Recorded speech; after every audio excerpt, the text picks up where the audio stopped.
बार एक किसान भगवान से बहुत ही नाराज हो गया। किसान बहुत मेहनती था।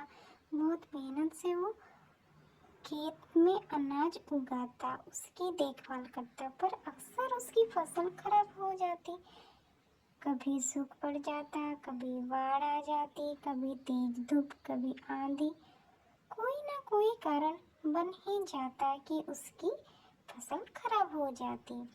एक दिन वो किसान गुस्से में आसमान की ओर देखकर भगवान से कहा, हे ईश्वर, आपको लोग सब ज्ञाता मानते हैं कि आप सब जानते हैं। कहते हैं कि आपके इच्छा के बिना एक भी पत्ता नहीं हिलता, पर मुझे तो लगता है कि आप छोटी से छोटी बात भी नहीं जानते। आपको तो ये भी नहीं पता कि खेती बाड़ी कैसे करते हैं। अगर आप जानते होते तो हर समय जो बाढ़, आंधी और तूफान आते हैं वो कभी नहीं आते। आप नहीं जानते कि कितना नुकसान उठाना पड़ता है हम किसानों को। यदि अब मेरे हाथ में ये शक्ति दे दे कि जैसा मैं चाहूँ वैसा मैं मौसम कर दूँ, फिर आप देखना मैं अन्य एक भंडार लगा दूंगा। भगवान इस किसान के तीखे वाक्य सुनकर मुस्कुरा रहे थे और वो किसान के सामने प्रकट होकर बोले, मैं आज से तुझे ये शक्ति देता हूँ कि तुम अपने खेत पर तुम्हारी जैसी इच्छा ही तुम वैसा मौसम कर दोगे। मैं बिल्कुल भी दखल नहीं दूंगा, तुम्हारी इच्छा से सब कुछ होगा। किसान बहुत खुश हो गया।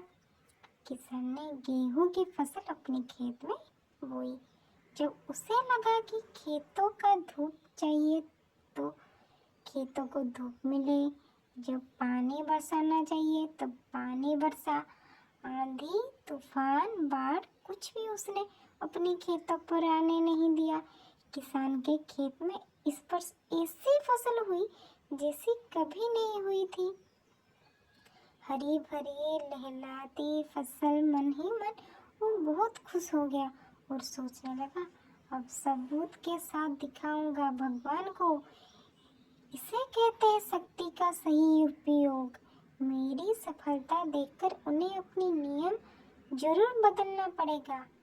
कुछ दिन गुजरे, फसल कटने का तैयारी हो गया। किसान बहुत उत्सुकता के साथ फसल को काट लेने लगा, पर जैसे ही उसकी नज़र गेहूं की बोलियों पर गया तो उसने अपना सिर पीट लिया और वो रोने चिल्लाने लगा। गेहूं की एक भी बोली के अंदर गेहूं के दाना नहीं था। सारी बोलियां अंदर से खाली थी। किसान बहुत दुखी हो गया। उसने भगवान को रोते हुए फिर पुकारा, हे प्रभु, तुमने ये मेरे साथ क्या किया? क्या तुमने मुझे कोई सजा दी? भगवान बोले, पुत्र, ये तो होना ही था। तुमने पौधों के संघर्ष करने का मौका ही कहाँ दिया। ना तुमने उन्हें आंधियाँ ना से जूझने दिया, ना तेज बारिश से सहने दिया और ना ही धूप में तपने दिया।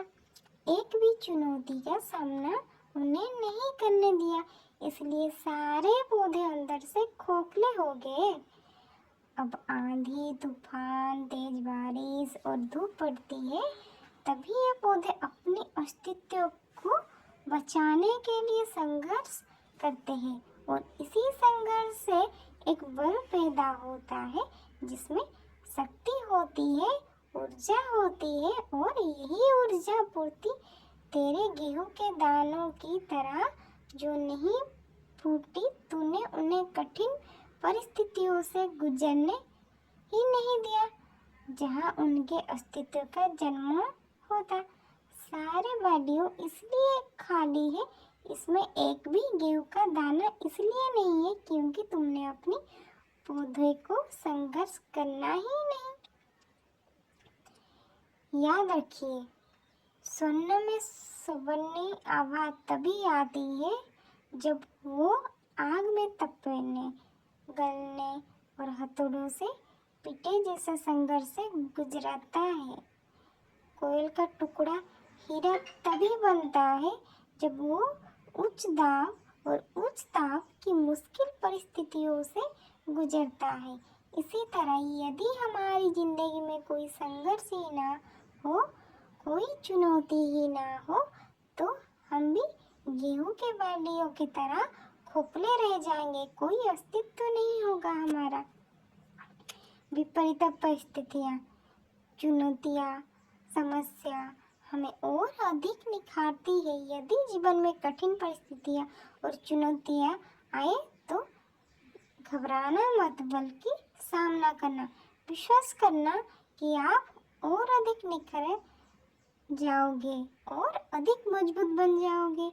किसी ने कितनी सही कहा है, जिंदगी जीना आसान नहीं होता, बिना संघर्ष कोई महान नहीं होता। जब तक ना पड़े हथौड़े की चोट, तब तक पत्थर भी भगवान नहीं होता।